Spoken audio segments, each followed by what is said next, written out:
Gareth is in Matlock. Gareth, what would you like to say? Hello, James. Hello, yeah. Gareth. Well, I think I've got about 10 years on you because I'm 46 and 3/4, yeah, Gareth. Well, I'm 55. Yes. So I can say that I went to school, the comprehensive school, in the 70s.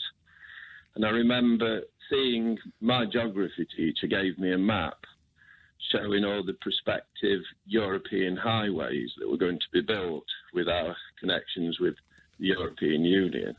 Now, This was in the 1970s. Yeah, that was in the 70s. Right.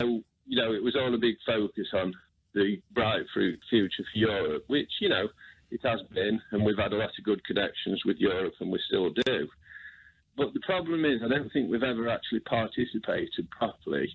And I think, in a certain extent, the country as a whole has taken its eye off the ball. Being a member of Europe has made us quite lazy. I've lived in France in the 90s. I've seen thanks to freedom all of the movement. infrastructure. Yeah, freedom of movement, I agree. But then again, Which we're getting rid in of. the same house I lived in, I was living with some Americans who didn't have freedom of movement, and one of them still lives in Portugal. So £48,000 a year you'll need to be earning to work in Germany as a third country. But in any case... Yeah, carry on anyway. My sort of vision for leaving Europe wasn't walking away from Europe per se, but it was that we could have a bright future and we could focus on renewing the country. We need some new infrastructure and we need to do it ourselves. I think it's made us lazy. I think one of the routes that we're supposed to... Well, I'm not lazy, and I thought we already had a bright future. So what sort of infrastructure are you talking about? Roads, bridges, tunnels... Just things that we should be doing ourselves. You mean like HS2, the Channel Tunnel, Crossrail? Well, maybe as Boris says, we could build a bridge to Northern Ireland from Scotland. Yes. But the thing is, what I'm trying to say I'm not going to let that pass. I apologise if it feels as if you're being hectored, but Boris Johnson's suggestion to build a bridge to Northern Ireland is... that even by his standards, it's absolutely insane. So I'd ask you, in addition to HS2, Crossrail, the Channel Tunnel, I'm sure there's a few others, but they currently elude me. What would you like to be building? I'm talking to you from Derbyshire. Yes. I'm a councillor in Amber Valley. Yes. And the last big project we had was when they put the A38 from Derby towards Mansfield across our Amber Valley Borough Council area. Yes. And in the early 80s, there was supposed to be a road that went from the M1 to the A38. Yes. Part of that road was never finished. And that's because we were in the EU. Well, no, it's just that we need to... So when we leave the EU, will they finish it?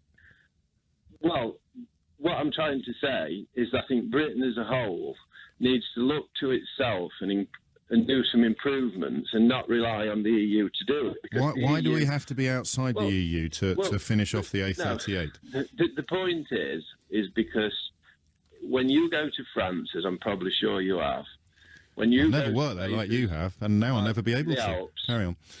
I've seen motorways, bridges, tunnels under... But they're all in the EU. You can't imagine.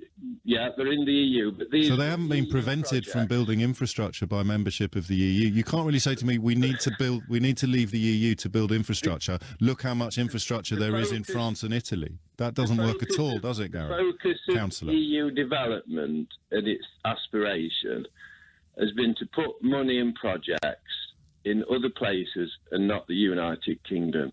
You've seen in places like Ireland where they've had roads that go to nowhere. No, we as a country need to have... Can you name that road? Well, I don't know. I've been told. Yeah, but can I ask who told you? Well, there are roads in Ireland. There are roads in Ireland, but can I ask you who told you about the ones that don't lead anywhere? Listen, I've got no problem. I am listening. That's your problem. But no, well, you listen to me for a little bit. I have, and you said there are roads in Ireland that don't go anywhere. I'm asking you to tell me about them. The United Kingdom can do better in the next decade. You're telling me the United Kingdom can do as well as France when it comes to building infrastructure?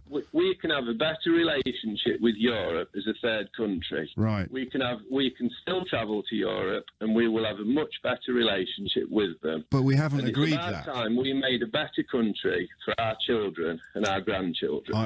Leaving the European Union isn't going to achieve any of that, is it, Gareth, as you've just proved? It will be something, it will be an astonishing advantage. It will be an astonishing advantage. Details? Details, Gareth? Details? The details are in 10 years' time. Yeah. We will be a better, outward-looking country. That's not a detail, mate. We've never participated with the European project properly. But you lived in France. We didn't go into the euro. You lived in France. Yeah. How can you say that we didn't participate with the European project properly? I'm inclined to agree with you, but you're not a very good example. You worked in France. Wait a minute. I am. You don't have to be a member of a union of countries to go and live in another country and work. No, but you have to have an agreement with them. You just have a visa. I mean, you have to have an agreement with them. And having a visa... Yes, but Gareth, here's the thing. Gareth, come here a minute. Here's the thing that you're now doing, and you probably don't realise it. I'm going to let you off the roads in Ireland that don't lead anywhere, all right? Because it's nearly Christmas, and most of us are thinking about the other Chris Rea song, all right? We're not thinking about the road to nowhere. We're thinking about driving home for Christmas. So we'll let that pass. I may resurrect it in January. What you're doing now is telling me that it will be better 10 years from now because what you can currently do without a visa, you'll be able to do with a visa. How do you think you've ended up doing this on national radio? We will focus. Instead of, listen, we've become lazy. Our civil servants... You've said that 7 times now. So here's the question. How is visa-free travel somehow inferior to visa-necessary travel, Councillor? Make any difference because I mean if I want to go to this summer I went to America and I had to get on holiday. an ESTA. Yes, I had an ESTA and I went to America. And if you'd gone to France, you wouldn't have had to jump through that hoop. So you're arguing now that hoops are better than no hoops. So according to our withdrawal agreement, yes, we're going to be able to travel to France in the same way that we always have. Only during the transition period. Well, we'll see what. But you knew that. You're an elected politician. Can I ask what party you represent in Matlock? I'm Conservative. Oh, gosh. It's 11:17.